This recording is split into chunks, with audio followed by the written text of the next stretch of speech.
दान दे रहे हैं पैसों का, तब तो हथियार बन रहे हैं, ये सब उनको ट्रेनिंग दी जा रही है।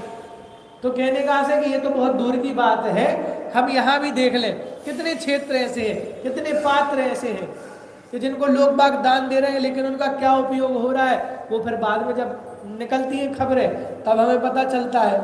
तो वो दान तो जिसने दिया तो उनको तो दोष लगेगा कि नहीं लगेगा। दान में कितनी पराधीनता है, देखो आप पूरा विचार विवेक रखना पड़ता है कि दान देने के पूर्व और देने के बाद, तो भाई आखिर हुआ क्या आपके दान का, समझ में आई ना बात। तो क्या कहा, पात्र दान होना महाभाग्य से, जिनका भला होना है उन्हीं के द्वारा होता है। इसका मतलब उत्तम पात्र मिलना और उत्तम दान तो महाभाग्य से होता है। और क्या कहा कि आगे देखो, पात्र का लाभ होना ही दुर्लभ है। क्या कहा कि उत्तम पात्र का मिलना ही दुर्लभ है, कि दान देने को तो आप भी सब कुछ लुटा दो, लेकिन प्रथम में प्रथम तो क्या है कि ऐसा पात्र होना ही दुर्लभ है, कि ऐसा किसको दान दें हम, समझ। लेकिन आपके पास व्यवस्था है, आपने जो ज्ञान दान की वृक्ष लगा के रखा है ना, आपके पास व्यवस्था है, इसमें आपको पूछने की भी जरूरत नहीं मिलेगी। क्यों?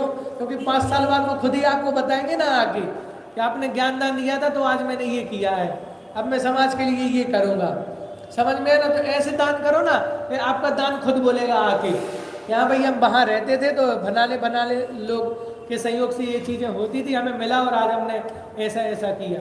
तो क्या कहा कि पात्र का लाभ होना ही दुर्लभ है, उत्तम पात्र की प्राप्ति होना ही क्या है, दुर्लभ। एक कहानी आती है किसी शास्त्र में, तो उसमें क्या हुआ कि एक बार मुनिराजों के क्या हुआ कि किसी घर में मुनिराज का आहार हुआ।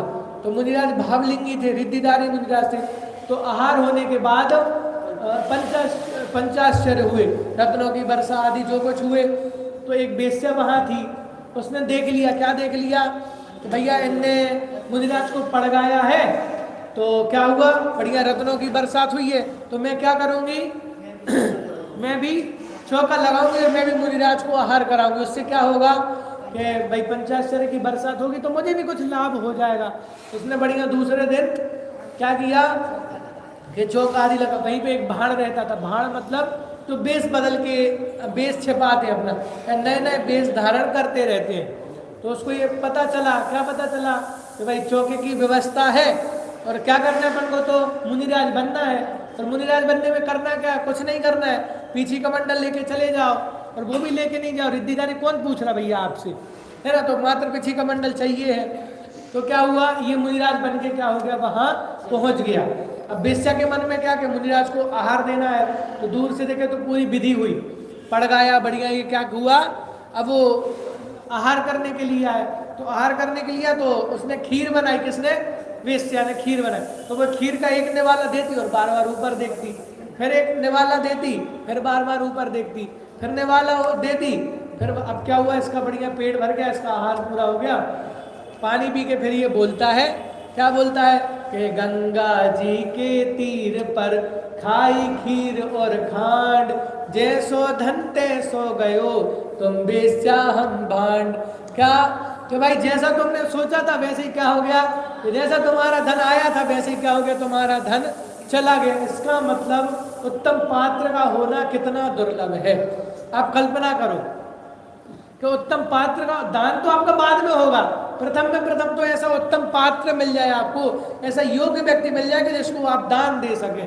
तो कहा कि भाई उत्तम पात्र का लाभ होना दुर्लभ है, भक्ति सहित पात्र दान हो जाए जो उसकी महिमा कहने को कौन समर्थ है।